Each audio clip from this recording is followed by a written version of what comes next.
We live in the age of the great prediction.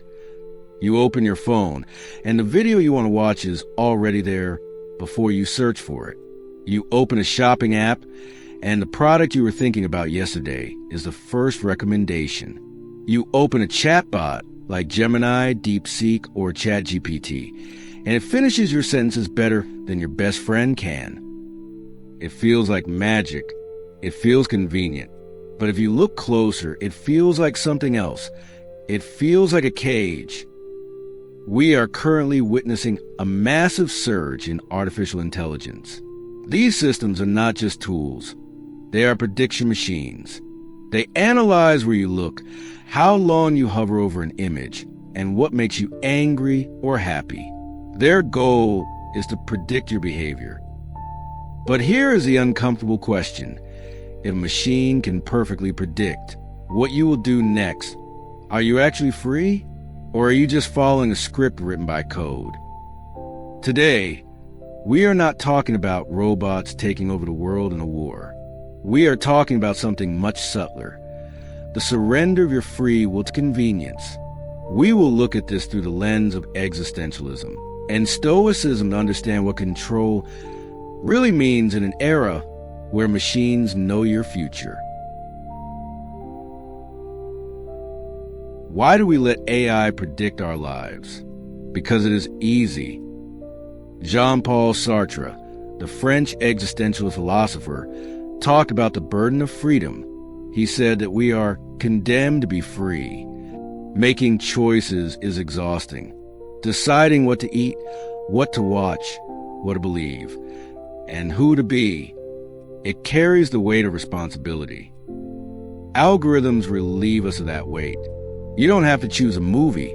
Netflix chooses for you. You don't have to choose the next song. Spotify creates a daily mix. You don't have to think about how to phrase an email. The AI writes it for you. Sartre called this bad faith, mauvaise foi. It is when humans lie to themselves to avoid the anxiety of freedom. We pretend we have no choice, that we're just go with the flow. Today, the flow is an algorithm optimized to keep you passive. When you let the machine predict your behavior, you are trading your anxiety for automation. You are trading your humanity for efficiency, but the cost is your soul.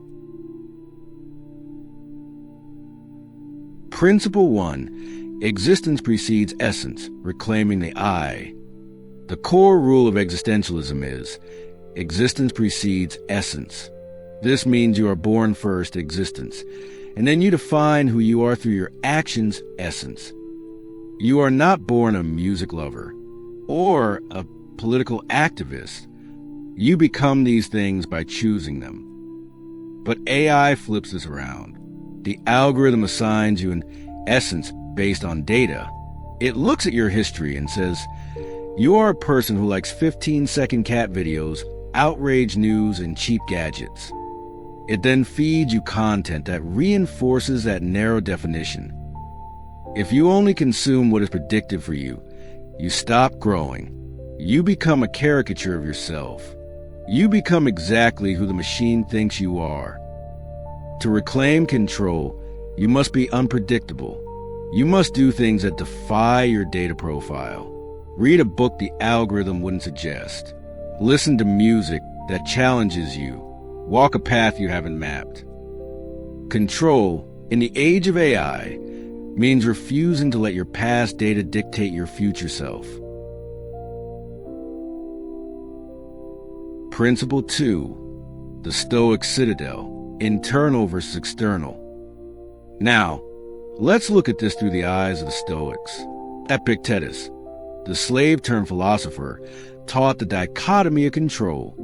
There are things up to us and things not up to us. The algorithm is not up to us. You cannot control what DeepSeek or Google shows you. You cannot control the flood of notifications or the trending topics. These are external storms. But you control your ascent. In Stoicism, ascent is the moment your mind agrees to an impression. The phone buzzes. Impression? You feel the urge to look, impulse. But you have the power to stop and say, no, withholding assent. The danger of modern AI is that it is designed to bypass your assent. It targets your dopamine receptors so fast that you click before you think. True control isn't about deleting every app. It is about slowing down. It is about building a citadel in your mind where the algorithm cannot enter. When the AI suggests a video, pause. Ask yourself, did I choose this, or was this chosen for me? When the predictive text suggests a reply, pause. Ask yourself, are these my words, or the average of a billion other people's words? Stoicism teaches us that freedom is the ability to pause between the stimulus and the response. Principle 3. Friction is necessary for meaning. We are told that AI makes life frictionless. It removes the obstacles. But existentialist thinkers would argue that friction is where meaning lives. Think about writing a letter to someone you love. If you use AI to write it in 3 seconds, it is efficient, but is it meaningful? No. The meaning is in the struggle.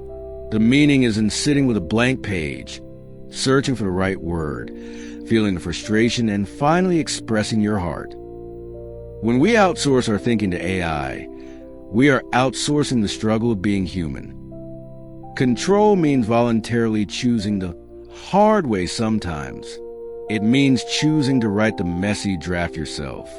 It means choosing to search for information through books and deep reading, rather than just reading an AI summary. Don't let the machine rob you of the struggle. The struggle is how you build your character. Principle 4. Breaking the loop of confirmation. One of the biggest risks of predictive AI is the echo chamber. The machine wants you to stay on the platform, so it shows you what you already agree with. It strokes your ego. This creates a fragile mind. We become unable to handle opposing views. We become convinced that our tiny, predicted world is the whole world. To have control means to actively seek out what makes you uncomfortable. A free person is not a slave to their own preferences. If the AI knows you like one political view, go read the other side. If the AI knows you like fast-paced action, watch a slow black and white movie. Disrupt the pattern. When you disrupt the pattern, the algorithm gets confused. And when the algorithm is confused, you are free. Principle 5. You are more than data. Finally, we must remember a spiritual truth that transcends both Stoicism and Existentialism. You are not a data set. You are not a collection of previous clicks. You are a conscious, living observer. AI, no matter how advanced, whether it's Gemini, GPT, or whatever comes next, operates on probability. It looks at the past to guess the future. But human beings operate on possibility. We can change. We can forgive. We can reinvent ourselves in a single moment of realization.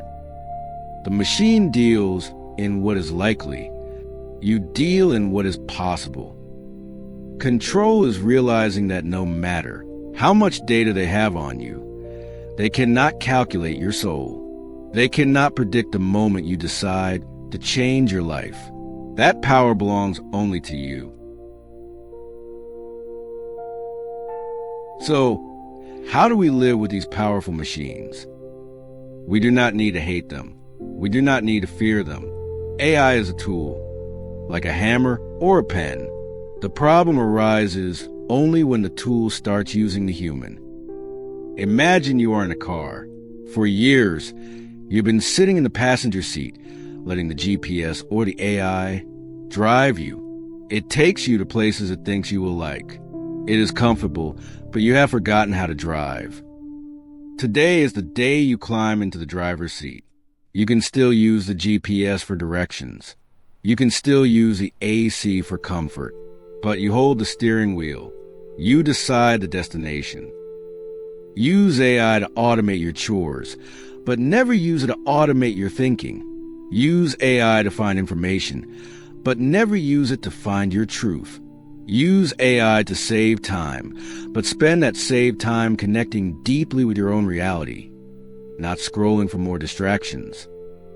The world is loud with predictions, but the quiet voice of your own choice is the only sound that matters. Thank you for spending this moment in reflection. If this video brought you clarity or peace, please like and subscribe to support the channel. May you find gentle ways to return to awareness and live with a calmer mind. Thank you for watching Daily Wisdom Light.